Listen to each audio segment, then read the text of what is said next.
Kita ke kabar lain pemirsa, LBH Padang dan Kontras yang tergabung dalam tim advokasi koalisi masyarakat sipil anti penyiksaan melaporkan Kapolda Sumatera Barat dalam kasus dugaan penyiksaan yang menewaskan Afif Maulana. Selain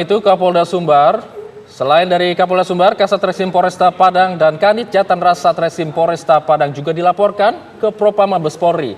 Selain itu, koalisi tersebut juga melapor ke Bareskrim Mabes Polri dalam kaitan kasus yang menarik perhatian publik ini.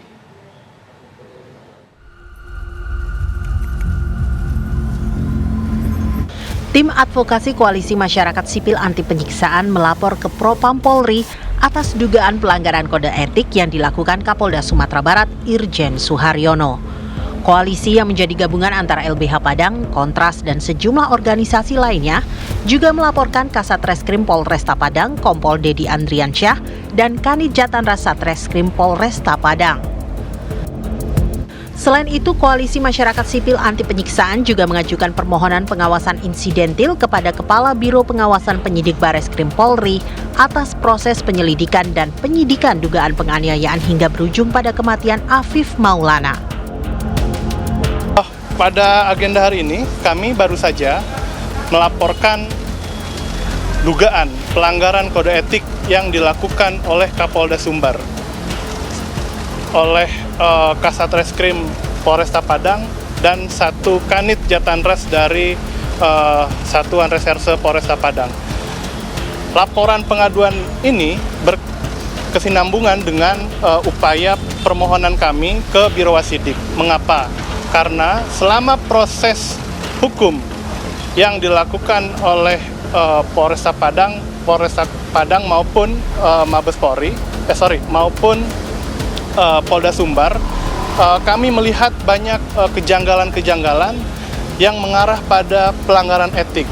Misal, alih-alih Polda Sumbar dan jajarannya melakukan investigasi mendalam, melakukan penyelidikan dan penyidikan terhadap kasus penyiksaan yang menyebabkan kematian terhadap almarhum AM, Kapolda Sumbar justru kemudian menggiring opini publik bahwa mencari siapa yang memviralkan kasus itu.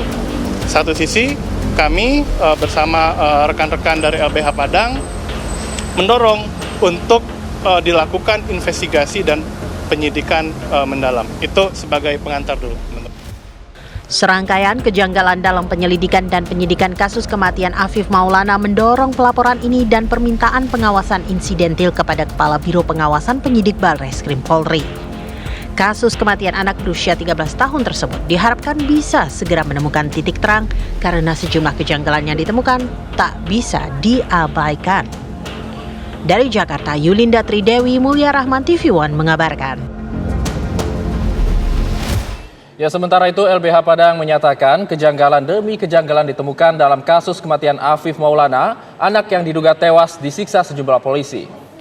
Salah satu kejanggalan yang mereka temui adalah keterangan saksi kunci Adit yang berubah. Berikut pernyataan selengkapnya Direktur LBH Padang, Indira Suryani. Sebelum saksi Aditya ini diperiksa oleh Polresta, dia sempat datang ke kantor LBH Padang pada tanggal 12 Juni 2024 sekitar pukul 3. Jadi waktu itu keadaan anak ini dalam keadaan trauma, tidak tenang kami tanya, dan kemudian memang banyak pikiran begitu. Tetapi kami menanyakan beberapa hal saja. Dalam keterangan waktu itu dia menyatakan bahwa dia bermotoran dengan Afif Maulana, lalu kemudian ditendang dari arah di kiri begitu ya, ditendang motornya, dia jatuh ke kiri, dia di depan Afif Maulana. Lalu jaraknya cuma 2 meter, di depannya ada lagi yang ditendang-tendang polisi dan jatuh. Dan kemudian di situ ditanyakan, apalagi sempat Afif itu bertanya soal lompatan itu. Dan kemudian saya tanya, dia lompat nggak? Tidak, dan kemudian apa yang kamu katakan? Dia mengatakan, mari kita menyerah saja, begitu. Lalu kemudian dia katakan, lalu kapan kamu terakhir ketemu Afif? Dia mengatakan bahwa setelah itu ada pembicaraan itu, saya dibekuk sama polisi dan saya melihat Afif dikerumunin. Sampai di situ keterangannya ke kami. Dan karena itu keterangan ke kami ke LBH dan kemudian itu juga direkam, ada rekamannya. Dan ketika di keterangannya di kepolisian berbeda seperti itu, dikatakan bahwa awalnya Polda sangat yakin dia melompat begitu ya, seolah-olah saksi Adit melihat dia melompat. Tetapi ketika ekspos kasus, saya sempat menanyakan lagi. Jadi ada ekspos kasus sekitar tanggal 26 Juni teman-teman di depan Kompolnas, di depan KPHI. Saya sempat berdialog dengan saksi A. Jadi saya di sini, di depan saya ada saksi A dan di situ banyak polisi. Dan kemudian saya bertanya, saksi A, apakah kamu kenal saya? Kita belum pernah ketemu, benar. Apakah kamu kenal anggota saya? Iya, saya kenal abang-abang itu, 2 orang. Lalu kemudian saya tanyakan, ketika benar nggak kamu waktu itu ditendang motornya dan kamu jatuh? Benar. Kamu di depan, Afif di belakang itu benar. 2 meter jaraknya, benar. Nah pertanyaannya ketika jatuh, ada polisi nggak? Ada. Dan kemudian berapa orang? Beberapa. Lalu kemudian saya tanyakan berapa banyak? Lalu kemudian jawabannya tidak ada.